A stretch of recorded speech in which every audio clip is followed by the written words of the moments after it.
దాంతో వియ్యంపాటు జులదా హసరియారం అరుక్కధరోరీరం హిరం గగం భంభం హిరం గగం భంభం. కురిరో అనే ఒక మాంత్రికుడు జుబిలీ గుహలో కఠోర దీక్షతో మంత్రాలు జపిస్తున్నాడు. ఆ సమయంలో బందీగా ఉన్న ఒక గర్భవతి భయంగా చూస్తుంటుంది. అయితే రుస్తకార గడియల్లో గర్భవతిగా ఉన్న మహిళ కడుపును చీల్చుకుంటూ ఒక దెయ్యం చెయ్యి బయటకు వస్తుంది.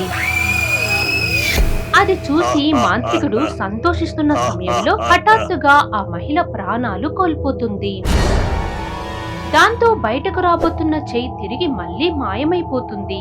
ఇలా జరగడానికి వీల్లేదు, అన్ని నియమాలు సరిగ్గా పాటించిన ఎక్కడ పొరపాటు జరిగింది అని మాంత్రికుడు ఆలోచిస్తున్న సమయంలో ఒక స్వరం వినబడుతుంది.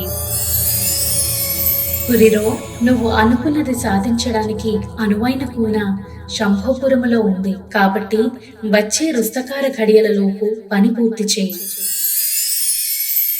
నీ స్వరం విని ధన్యుడినయ్యాను మాత. త్వరలో నేను అనుకున్నది సాధించి ఈ లోకాన్ని శాసిస్తా. ఇదిలా ఉండగా దెయ్యాన్ని పెళ్లి చేసుకున్న కమలేష్ గదిలో చాలా హుషారుగా ఉంటాడు. ఆ సమయంలో అగరత్తు పొగలో మల్లెపూల వాసన చూస్తుంటాడు. నేను అడగగానే మరో ఆలోచన లేకుండా అందమైన అమ్మాయి నన్ను పెళ్లి చేసుకుంది. నేను ఎంత అదృష్టవంతుణ్ణో అని కమలేష్ తెగ మురిసిపోతాడు. అయితే సమయం గడుస్తున్నా అమ్మాయి రావడం లేదని తలుపు వైపు చూస్తున్న సమయంలో వీరయ్య లోనికి వస్తాడు. ఇదేంటి నాన్న, మీరు పాల గ్లాస్ పట్టుకుని వచ్చారు?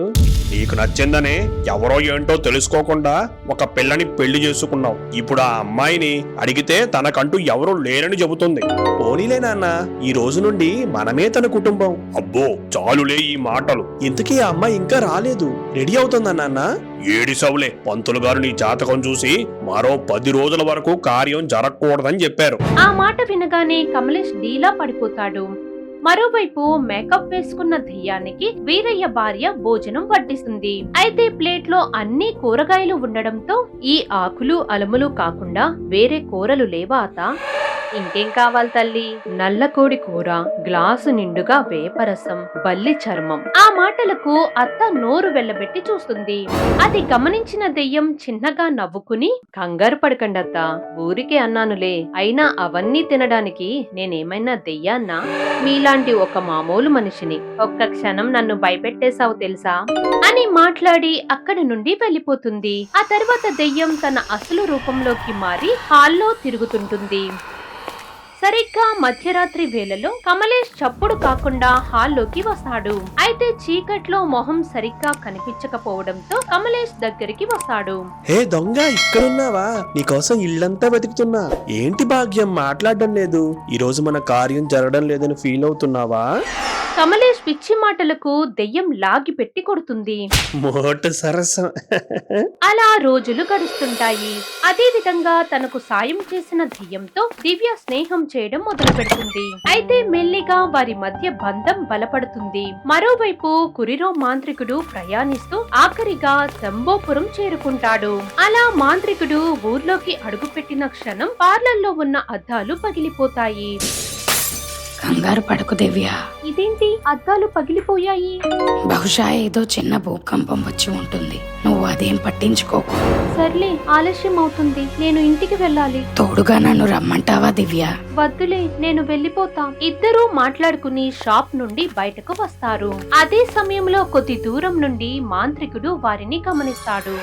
అయితే మాంత్రికుడి కనుదృష్టి పడడంతో దెయ్యానికి తెలియని ఒక నొప్పి మొదలవుతుంది.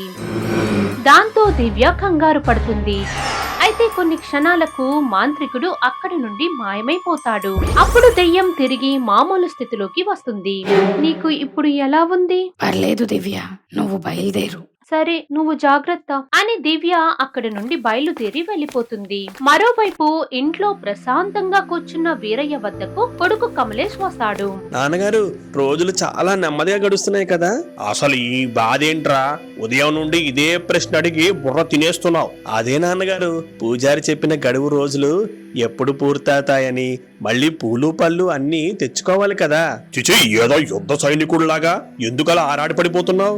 ఏ టైంకేం జరగాలో అలా జరుగుతాయి. కాబట్టి నువ్వు వెళ్ళి పని చూసుకో అని వీరయ్య చిరాకు పడడంతో కమలేష్ అక్కడి నుండి వెళ్లిపోతాడు.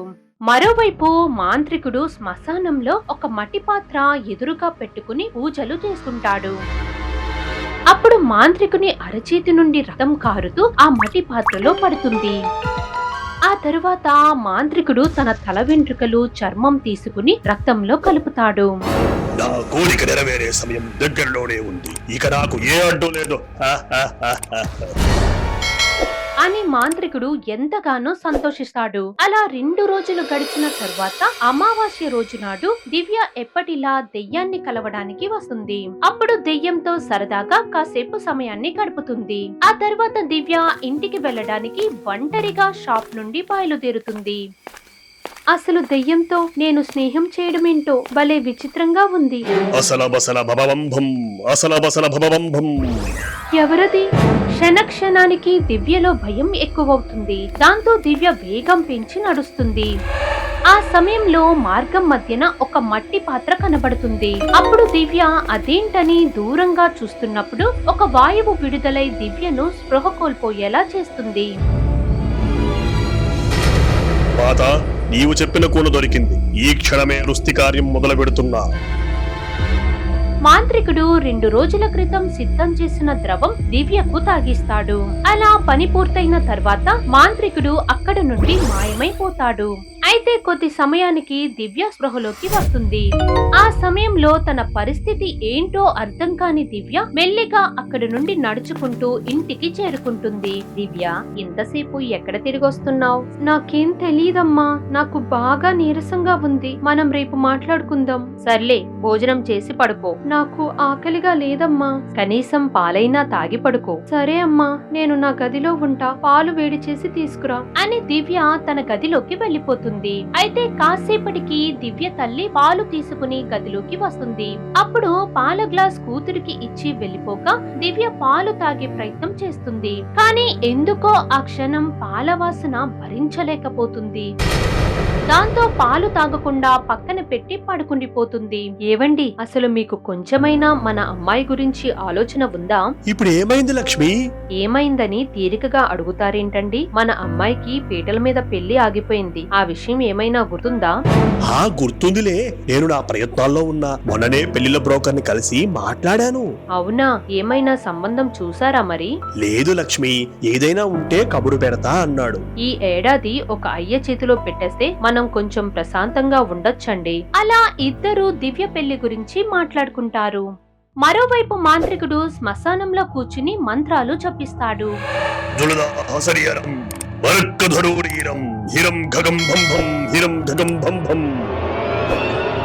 మాంత్రికుడు అమావాస్య గడియలు పూర్తయ్యే వరకు మంత్రాలు చదువుతాడు. మరోవైపు నిద్రపోతున్న దివ్య హఠాత్తుగా తెలియని ఒక నొప్పితో బాధపడుతుంది. కానీ కళ్ళు తెరవలేకపోతుంది. అలా కాసేపు నొప్పిని భరించిన తర్వాత తిరిగి మళ్ళీ దివ్య ప్రశాంతంగా నిద్రపోతుంది. ఏమైంది సుబ్బయ్య గారు? అర్జెంట్ గా ఫోన్ చేసి రమ్మన్నారు. మీరే ఒకసారి వచ్చి చూడండి డాక్టర్ అని దివ్య తండ్రి డాక్టర్ ని తన కూతురు గదిలోకి తీసుకుని వెళ్తాడు. అయితే గదిలో దివ్య భయంగా నిలబడి ఉంటుంది. అదే కాకుండా ఆమె కడుపు భారీగా పెరిగి ఉంటుంది.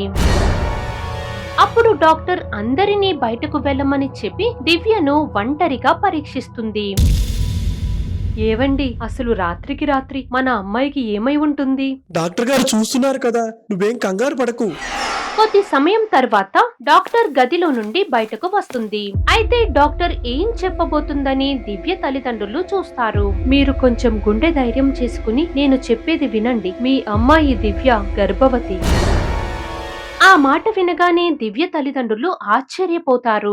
మరోవైపు గదిలో ఉన్న దివ్య తీవ్ర దిగ్భ్రాంతికి గురవుతుంది. అసలు కురిరో మాంత్రికుడు ఇచ్చిన మందు ఏమిటి? ఎందుకు ఆ మందు దివ్యకి ఇచ్చాడు? మరి ఈ సమస్య నుండి దివ్య బయటపడగలదా?